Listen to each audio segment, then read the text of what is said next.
Did anyone travel down with Tammy that time? Yes, all of her kids came and we went to the aquarium with her kids and my parents and all the current grandchildren.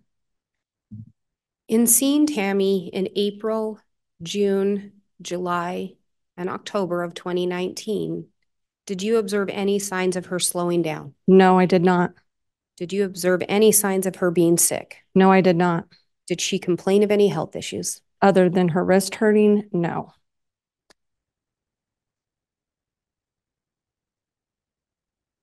I think you previously indicated you found out about Tammy's passing from Chad. Is that correct? Correct. Did you ever talk to Chad about an autopsy? Yes, I did. What did he tell you? I asked him in a phone call that we had after she passed away and we were making funeral arrangements. I asked him, are you going to do an autopsy? And he said, no. And I said, why not? We don't know the reason why she died. And he said that the coroner had told him that she looked Judge, peaceful. I'm going to object at this point. It becomes hearsay at this point. Sustain. Your Honor, these are the defendant's statements. Okay, I will revisit that ruling and overrule the objection based on that. Thank you, Ms. Blake. You can continue. What did Chad say? Chad said that the coroner told him that she looked peaceful and that it looked like natural causes. So they said they weren't going to. He also stipulated that it would be a cost of $1,500 for him to do so, and it would hold things up. And they wanted to get the funeral done quickly.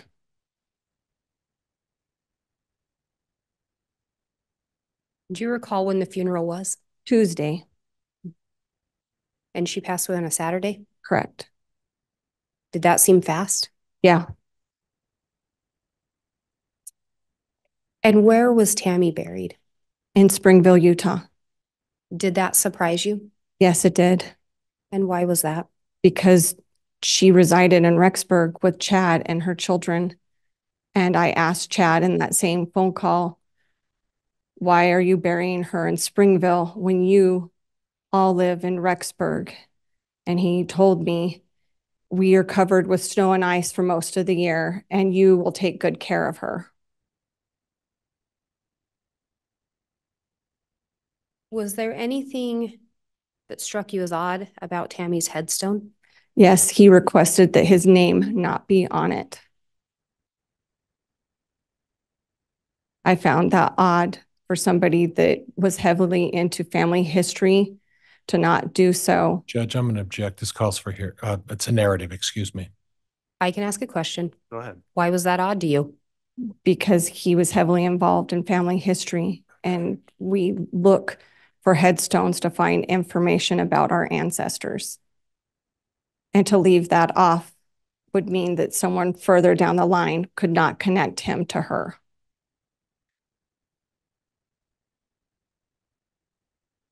Do you recall hosting a luncheon or a dinner the day before her funeral? Yes, we were hosting a luncheon before the viewing so that we could feed them when they came down from Idaho.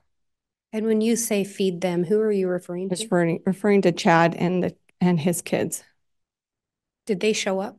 No. Did you attend Tammy's viewing? Yes, I did. Do you recall speaking with Chad after the viewing or at the viewing?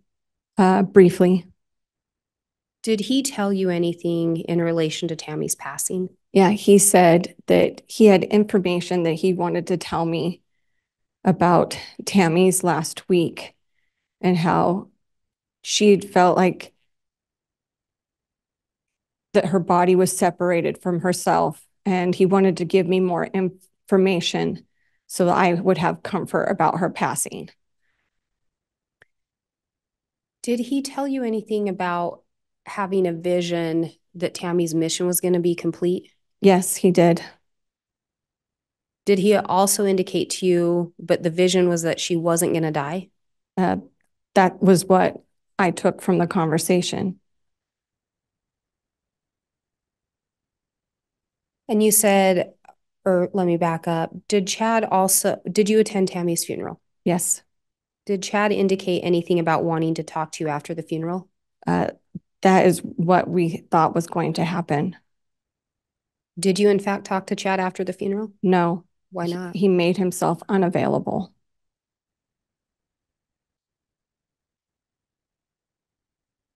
At some point, did you learn Chad was remarried? Yes, I did. Do you recall how you learned that?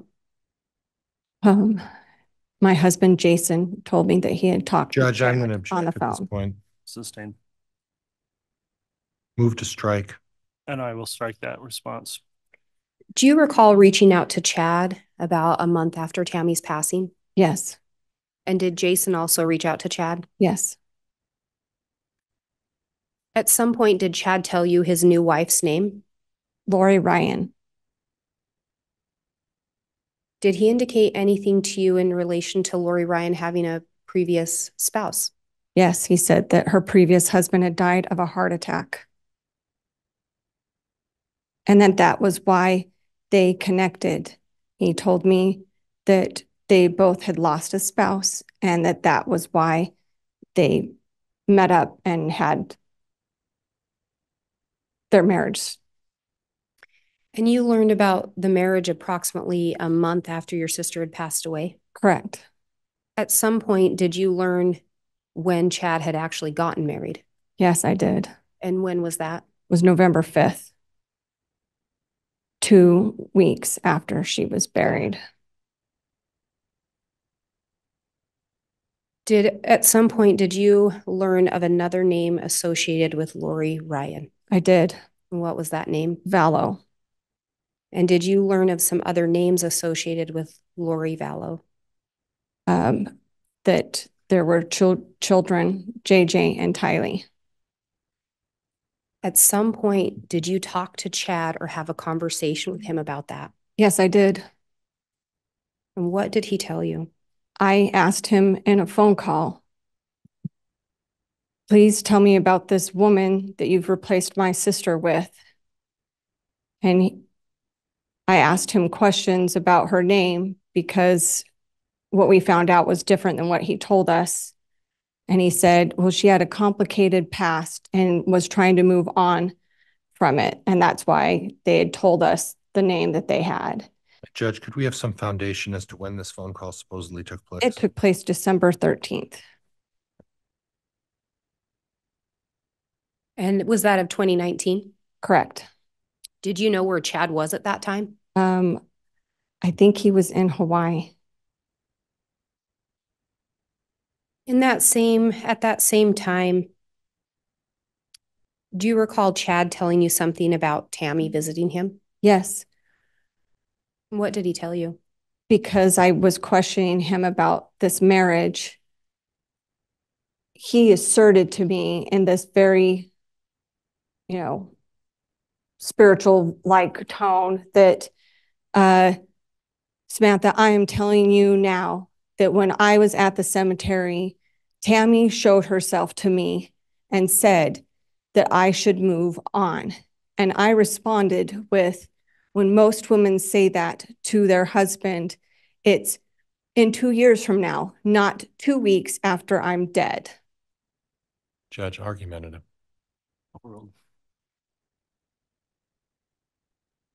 Did you ask Chad about whether or not Lori had any minor children? I did. What did he end up telling you? He told me that she had some adopted children, foster children, and older children. And I asked him, so when Mark comes home from his mission, will you be raising kids together? Because I was trying to figure out what adopted or foster children meant. And he said, no, we will be empty nesters. So that took that to mean that there were no young children.